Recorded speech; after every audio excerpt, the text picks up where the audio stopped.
இன்றைய வீடியோ செய்திக்கான முக்கிய காரணம் நம்ம புளியூர் வக்கீல் KMS பாலமுருகன் கேட்டிருந்தார். திரும்ப தேர்தலுக்கு வரீங்களா, அந்த தேர்தலுக்கு வரீங்களா அப்படின்னு சொல்லிட்டு. அந்த தேர்தலுக்கு வர்ற மாதிரி தான் இருந்தேன், ஜனவரியிலே வர்ற மாதிரி இருந்தேன். ஆனால் அதிமுகவில் நடந்த நிகழ்வுகள் வேறு வார்த்தைகளை சொல்கிறதுக்கு முட்டாள்தனமான தலைமை. அதெல்லாம் பார்க்கும்போது இந்த தடவை அதிமுக காப்பாற்ற முடியாது. காப்பாற்ற முடியாதுன்னா அதிமுக இருக்கும். இந்த தேர்தலில் வெற்றி பெற வேண்டிய தேர்தலை நம்ம தோல்வியாக மாற்றிட்டாங்க. அதனால் நான் பிரயோஜனம் இல்லை அப்படின்ட்டு தான் என்னுடைய எண்ணம். ஆனால் வருங்கால தேர்தலில் நான் இருப்பேன். அநேகமாக பண்ருட்டி தான் எனக்கு பிடிச்ச தொகுதி, அங்கே தான் போட்டியிடணும்னு நான் நினைக்கிறேன். அப்படி இல்லைன்னா கடலூர் நாடாளுமன்ற தேர்தலையும் நிற்கலாம், அதுக்கும் வாய்ப்பு இருக்குது. அதையும் நான் விரும்புகிறேன். நெய்வேலி தொகுதியை பற்றி எனக்கு அவ்வளோ ஆர்வம் இல்லை, நம்ம பக்கமாக இருந்தாலும் அதில் இருந்தாலும் எனக்கு அதுக்கான எண்ணமும் இருக்குது. பட் எனக்கு நெய்வேலி மேலே அவ்வளோ எண்ணம் கிடையாது. எனக்கு பண்ருட்டியில் சட்டமன்ற தேர்தலில் நின்று சட்டமன்ற உறுப்பினர் ஆகணும், அப்படி இல்லைன்னா கடலூரில் நாடாளுமன்ற உறுப்பினர் ஆகணும் அப்படின்ட்டு தான் என்னோடய எண்ணம். உங்களுக்கு எல்லாம் தெரிஞ்சது தான், நான் வெளிநாட்டில் இருக்கிறேன். நான் உடனே ஒரு முடிவெடுத்து குதிச்சோன்னு ஒன்றும் செய்ய முடியாது. அதுக்கான தயார் நிலைக்கெல்லாம் 1 வருஷம் 2 வருஷம் ஆகும். அப்படி செஞ்சால் தான் அது வெற்றி பெற தேர்தலாக அரசியலாக இருக்க முடியும். அதுதான் என்னுடைய எண்ணம். இன்னும் விக்னேஷ்ன்றவரும் அவங்க அப்பா அம்மா திருமணத்துக்கு நான் வந்திருந்தது. பக்கத்தில் நம்ம ஆப்பா சிவராம எம்எல்சி அவர் இருப்பார், அந்த ஃபோட்டோவில் அனுப்பியிருந்தார். அதனால் ரொம்ப குழம்பிட்ட பழைய நினைவுகள் தான் நிறைய வர ஆரம்பிச்சிட்டுது.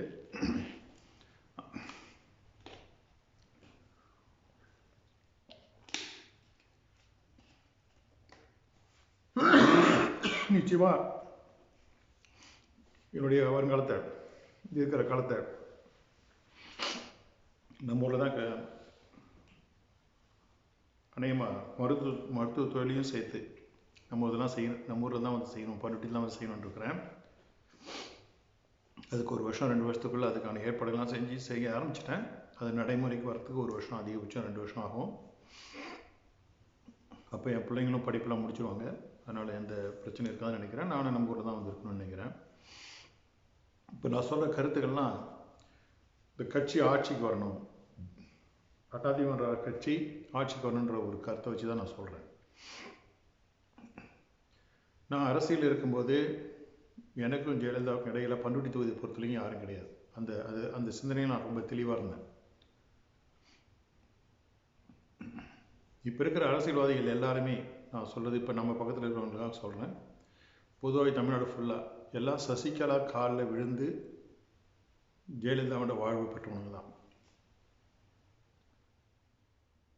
அதே மாதிரி சசிகலா, OPS கட்சி கோச்சவங்க, செங்கோட்டையன் கட்சி OPS முக்கியமான நேரத்தில் ஜெயலலிதாவுக்கு உதவியாக இருந்து முதலமைச்சராக இருந்தவர். அதனால் அவரும் ரொம்ப முக்கியம். அது மாதிரி செங்கோட்டையன் எம்ஜிஆர் காலத்திலேருந்தே. இவங்க எல்லாருமேலேயும் குறை இருக்கலாம், ஆனால் அவங்க கட்சிக்கு உழைச்சாங்க, கட்சிக்கு வெற்றிக்கு உறுதுணையாக இருந்தாங்கன்றது எந்த வித மாற்று கருத்தும் கிடையாது.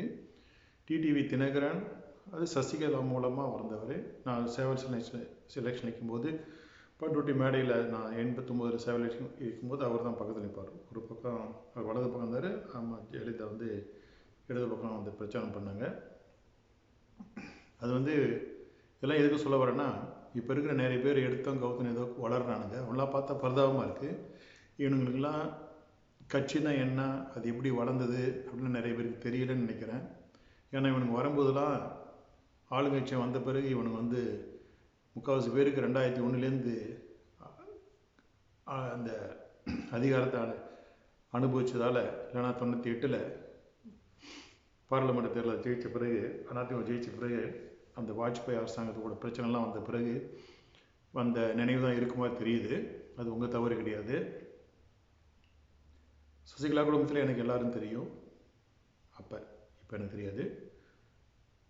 அந்த சமயத்தில் அவங்கள நான் அந்த குடும்பத்தை எந்த வகையிலையும் நான் அரசியலுக்காகவோ இல்லை ஜெயலலிதா கிட்ட அணுகிறதுக்காகவோ நான் பயன்படுத்துனது கிடையாது. பயன்படுத்தின எல்லாரும் நம்ம பக்கத்தில் மந்திரியாக இருந்தவனுங்க, மாவட்ட செயலாளர் இருக்கிறவனுங்க, சட்டமன்ற உறுப்பினர் இருந்தவங்க, அவனுங்க தான் அயோக்கியனுங்கன்னு நான் சொல்ல வரேன். ஏன்னா அவனுங்க சசிகலா இல்லாத அவனுங்களுக்கு அதிமுகவில் வாழ்வு இருந்திருக்காது. அந்த அயோக்கியத்தனம், துரோகம் இருக்கக்கூடாது. அதான் நான் சொல்ல வரேன். சரி, பழனிசாமியும் சேர்த்து அப்போ தான் நான் சொல்கிறேன், பழனிசாமி வந்து துரோகத்தோட பெரிய முட்டாள். இப்போ நிறைய பேர் நினச்சிட்டு இருக்கீங்க நான் சசிகலா ஆதரவாளர். கிடையாது. சசிகலா ஜெயலலிதா இருந்த பிறகு சசிகலா முதலமைச்சர் ஆகக்கூடாதுன்னு சொன்னதில் நானும் ஒருத்துவேன். ஆனால் அதுக்காக சசிகலா அவங்க ஜெயலலிதாவுக்கு செஞ்சதையோ இல்லை கட்சிக்கு செஞ்சதோ மறந்து அவங்கள அநீதி இழைக்கணும்னு அன்றைக்கி சொன்னதே கிடையாது. முதலமைச்சர் பதவியில் மட்டும்தான் வரக்கூடாது, மீது எல்லாத்துலேயும் அவங்க இருக்கிறது சரிதான்னு சொன்னேன். சில தவறுலாம் செஞ்சதால் அந்த தவறுக்கான தண்டனை அவங்க அனுபவிச்சிட்டாங்க. அவங்க கொடுத்த மாற்று ரொம்ப மோசமாயிட்டுது. அதாவது பழனிசாமி வந்து 10 வருஷம் அவனுக்கு வாய்ப்பு கொடுக்கப்பட்டது. எல்லாம் வந்து பிடிவாதக்காரன் அப்படின்னு சொல்ல, அவன் வந்து ஒரு முட்டாள். அவன் சாதுரியமாக எவ்வளோ அயோக்கியந்தனம் பண்ணி எலெக்ஷனை ஜெயிச்சா நான் வேணாம்னு சொல்ல மாட்டேன். அவன் பதவியில் இருக்கும்போதெல்லாம் நடந்த எம்எல்ஏ பதவி நீக்கங்கள், அதிமுகவில் பண்ண பதவி நீக்கங்கள், பன்னீர்செல்வம் திரும்ப வந்தது, திரும்ப இடைத்தேர்தலில் நின்று மெஜாரிட்டி வந்தது, அந்த கட்சியை ஆட்சியை முடித்ததெல்லாம் பழனிசாமியுடைய சாதுரியம் கிடையாது. அது பாரதிய ஜனதா கட்சி திமுகவை ஆட்சிக்கு வரக்கூடாதுன்னு நினச்சதால.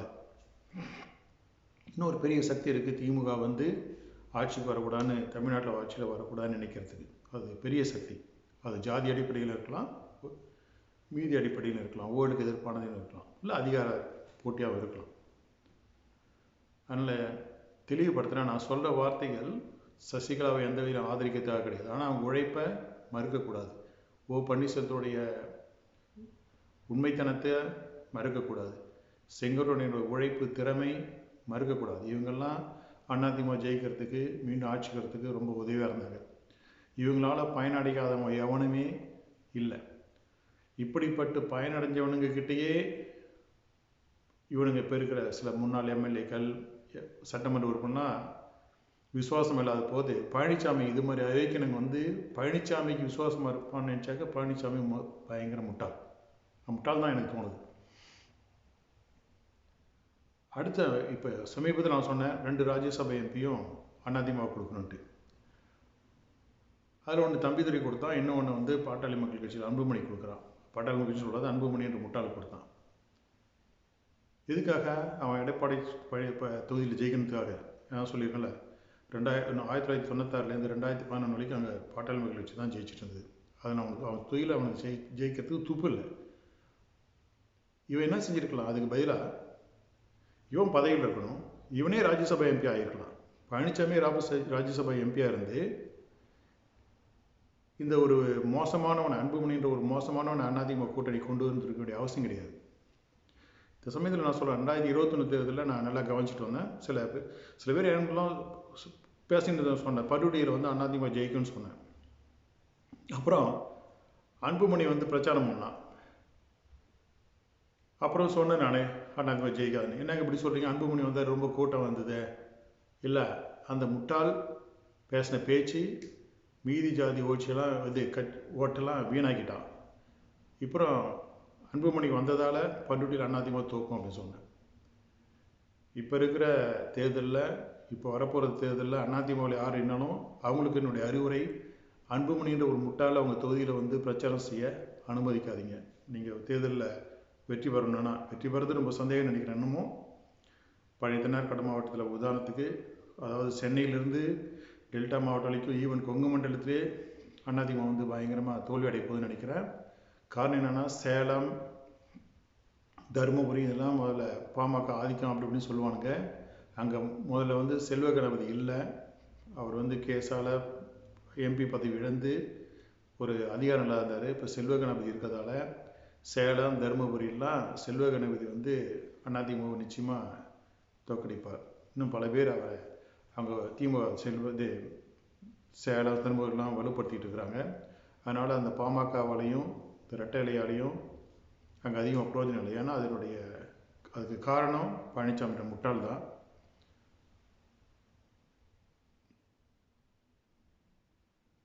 சில பேர் நினைக்கிறாங்க பழனிசாமியை குறை சொன்னால் நான் அதிமுக எதிர்ப்பான்னு. கிடையாது. எம்ஜிஆரோ ஜெயலலிதாவோ என்றைக்கும் நான் தான் அதிமுக அப்படின்னு யாரும் சொன்னதில்லை. தொண்டர்கள் தான் அதிமுகன்னு சொன்னாங்க. அவங்க கட்சியை உருவாக்கின எம்ஜிஆரே நான் தான் அதிமுக அப்படின்னு ஒரு திமுக பேசினது கிடையாது. அந்த தவறை பழனிசாமி பண்ணுறான்.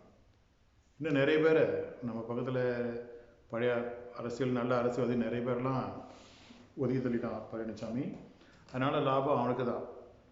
அவங்க எல்லாரும் சும்மா கோர்ட்டில் கேஸ் போட்டுக்கிட்டு தங்கள் அரசியல் வாழ்வை வீணாக்கிட்டு இருப்பாங்கன்னு நினச்சிருந்தானுங்க. அதெல்லாம் தவறு. அரசியல்வாதிகள் ஒரு எதிர்க்கிற அரசியல்வாதிக்கு பாடம் கற்பிக்கணும்னா அவங்கள தேர்தலில் ஒழிச்சு கட்டணும்.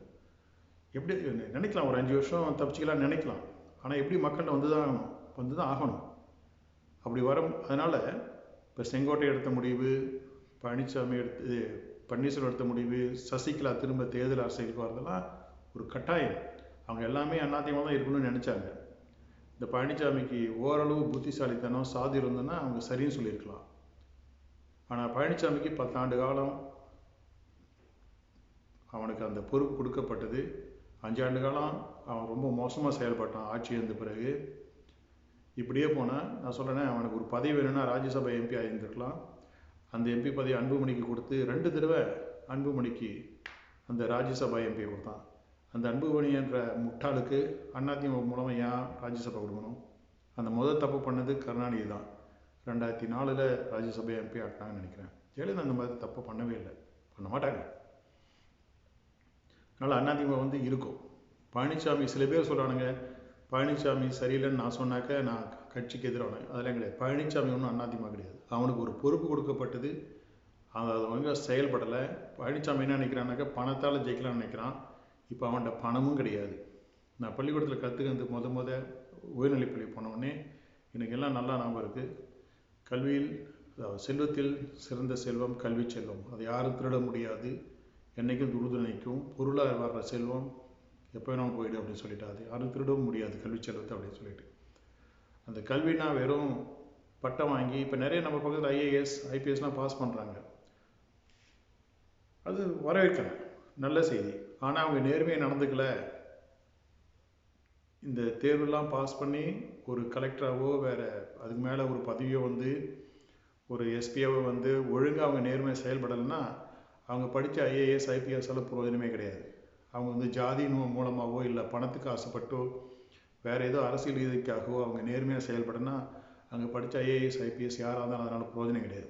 அதனால் இதனால் இவங்க படித்து ஐஏஎஸ் ஐபிஎஸ் இருந்தாலும் பிரயோஜனம் இல்லைன்றதுக்கு காலம்தான் பதில் சொல்லணும். அவங்க எப்படி பதவியில் இருக்கும்போது நடந்துக்கிறாங்க, எப்படி செயல்படுறாங்க பொறுத்து தான் இருக்குது.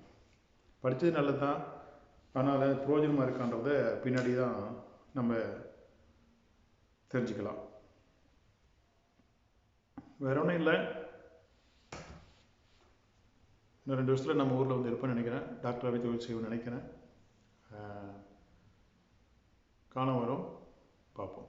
அதனால் என்னுடைய செய்தி பழனிசாமின்றது தான் அதிமுகன்றதெல்லாம் கிடையாது. ஜெயலலிதாவுக்கு பிடிக்காதவன், எம்ஜிஆர் பிடிக்காதவன் எல்லாம் அதிமுகவில் இருந்தாங்க. அவங்களாம் எம்ஜிஆர் ஜெயலலிதா ஏற்றுக்கிட்டானுங்க. பழனிசாமி அதை உணரணும். பழனிசாமியோட காலம் முடிஞ்சு போச்சு. உங்களுக்கு எல்லாம் இப்போ தெரியும்னு நினைக்கிறேன். அவன் முதலமைச்சர் ஆக போகிறது கிடையாது. இன்னும் சொல்லப்போனால் அதிமுக திரும்ப ஆட்சிக்கு வரப்போவது கிடையாது. அதிசயமே ஆட்சிக்கு வந்தால் கூட நிச்சயமாக பழனிசாமியோட அரசியல் காலம் முடிஞ்சு போச்சு. ஒரு கூட்டு தலைமை தான் அதிமுகவில் ஒரு சீர்திருத்தத்தை கொண்டு அதிமுகவிலே நிறைய அயோக்கியங்கள்லாம் இருக்கானுங்களே அவங்களெலாம் தூக்கி எறிஞ்சிட்டு நல்ல மனிதர்களை, வயசுக்கு அதுக்கும் சம்மந்தம் கிடையாது, நல்லவர்கள் எல்லா வயசுலையும் இருக்காங்க. புதுசாக இளைஞர்களை நிறையா வருவாங்க. அதெல்லாம் செஞ்சு கட்சியை வலுப்படுத்தணும். நிச்சயமாக தேர்தலுக்கு பிறகு பன்னீர்செல்வம், சசிகலா, செங்கோட்டையன் எல்லாமே அதிமுகவில் இருப்பாங்க. அடுத்து இந்த தேர்தல் முடிஞ்சு அதிமுக தான் ஆட்சி வரும்னு நான் நினைக்கிறேன். நம்ம ஏற்றுக்கணும். அதே அப்படி பார்க்கும்போது பண்ருட்டி, நெய்வேலி தொகுதியெல்லாம் திமுக சரியான வேட்பாளர்களை நியமித்தா தான் அங்கே வெற்றி பெற முடியும். அது அவங்க இஷ்டம், அவங்களுக்கு தெரியும்னு நினைக்கிறேன். மீது இப்போ இருக்கிற எம்எல்ஏங்களுக்கெல்லாம் கொடுத்தா தெரியாது. அதை பற்றி நான் பேச விரும்பல. என்ன நடக்குது பார்ப்போம். ஆனால் பண்ருட்டியில் நிச்சயமாக திமுகவே நிற்கிறது தான் நல்லதுன்னு நினைக்கிறேன். பண்ருட்டியில் வந்து சரியான எம்எல்ஏ கிடையாது. போன தடவை அந்த எம்எல்ஏவே அங்கே நிற்க மாட்டேன்னு சொல்லிட்டான். அதனால் ஒன்றும் பிரச்சனை கிடையாது. அதுக்கு மேலே அது மாதிரி ஆளுங்களுக்கெல்லாம் வேறு இடத்துல அரசியல் வாழ் கொடுக்கணுமான்றது முடிவு பண்ண வேண்டியது திமுக வந்து நிறைய பிரயோஜனம் இல்லாத அரசியல்வாதிகளுக்கெல்லாம் வாழ்வு கொடுத்துருக்காங்க. அந்த தவறை ஸ்டாலின் இப்போ செய்ய மாட்டாங்கன்னு நினைக்கிறேன். ஏன்னா ஸ்டாலினுடைய அணுகுமுறை வந்து எம்ஜிஆர் ஜெயலலிதா மாதிரி இருக்குது, கருணாநிதி மாதிரி இல்லை. அதனால் சில அட்டைப்படை கட்சிகள்லாம் தூக்கி எறியவும், பழைய செயல்படாத சில மந்திரிகளையும் சில செயல்படாத சட்டமன்ற உறுப்பினர்களை தூக்கி எறிஞ்சிட்டு புதுமுகத்தை கொண்டு வர்ற வாய்ப்பு ஸ்டாலினுக்கு இருக்குது. இப்போ திமுகவில் என்ன நினைக்கிறானுங்கன்னா, சில மந்திரிக்கு அவன் பையன்லையும் தானே இருக்கும்போது சீட் வாங்கி கொடுத்து அடுத்த தலைமுறை கொண்டு வரணும்னு நினைக்கிறானுங்க.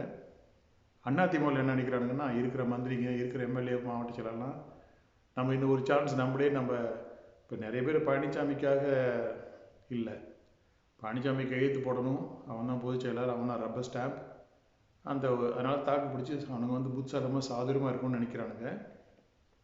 ஏதோ சீட் வாங்கிட்டு ஜெயிக்கலை, அடுத்தனும் வராத பார்த்துக்கணும் அப்படின்னு அதிமுக இருக்கணும்னு நினைக்கிறானோ.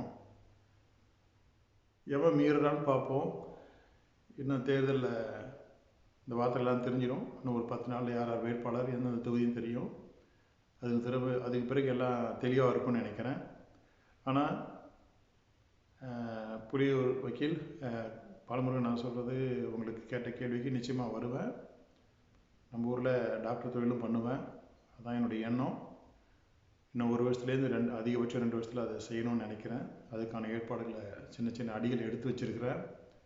அது நடக்குமா நடக்காதுன்னு எனக்கு தெரியாது. ஆனால் நான் ஒரு பிள்ளைங்கள்லாம் இருக்குது, குடும்பம்லாம் இருக்குது.